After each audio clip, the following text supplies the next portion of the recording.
8 hodin 12 minut k tomu vy stále posloucháte ranní vysílání na Rádiu Prostor. Žáci 9. třídy v Chotěšově u Plzně se pyšní vítězstvím v celostátním kole soutěže jazykový walkabí šampionátu. Letos se ho účastnilo rekordních 120 000 žáků základních a také středních škol v Česku a na Slovensku.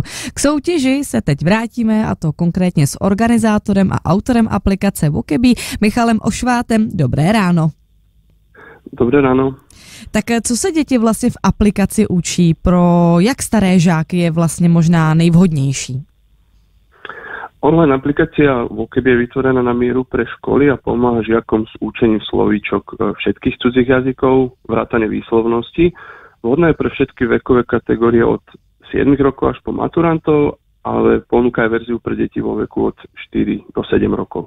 A funguje walkabí pro jednotlivce nebo i například pro celé třídy? Jak pomáhá pedagogům?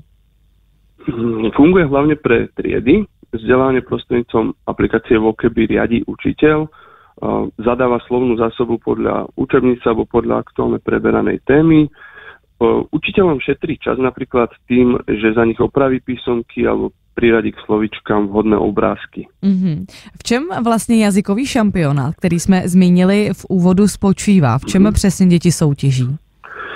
Walkabí šampionát je tímová súťaž, kde triedy súťažia v precvičovaní slovíčok.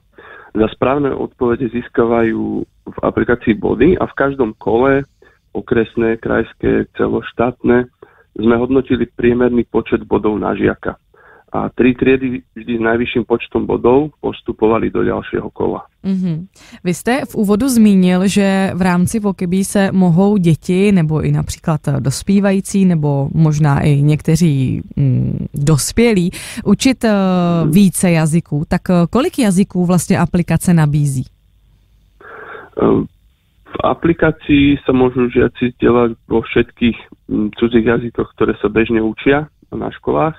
Najmä je to angličtina, nemčina, ale aj španielčina, francúzština, taliansky jazyk a ďalšie.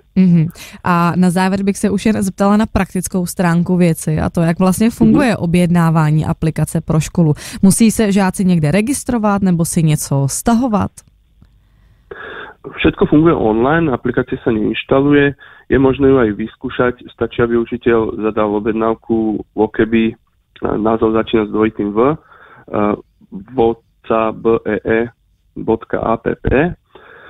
a aplikáciu môžu používať na mobile, tablete aj počítači, takže žiaci a učiteľ sa podľa inštrukcií jednorazovo zaregistrujú a učenie hrou môže začať. Co vás vlastně vedlo k vytvoření takové aplikace?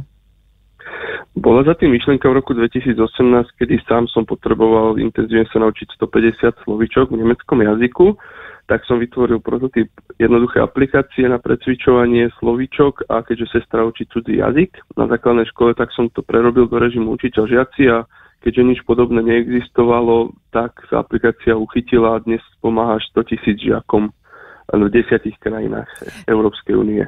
Úžasná práce. Autor aplikace walkabí Michal Ošvát byl naším hostem. Díky moc za váš čas a taky za vaši práci a přeji hezký den.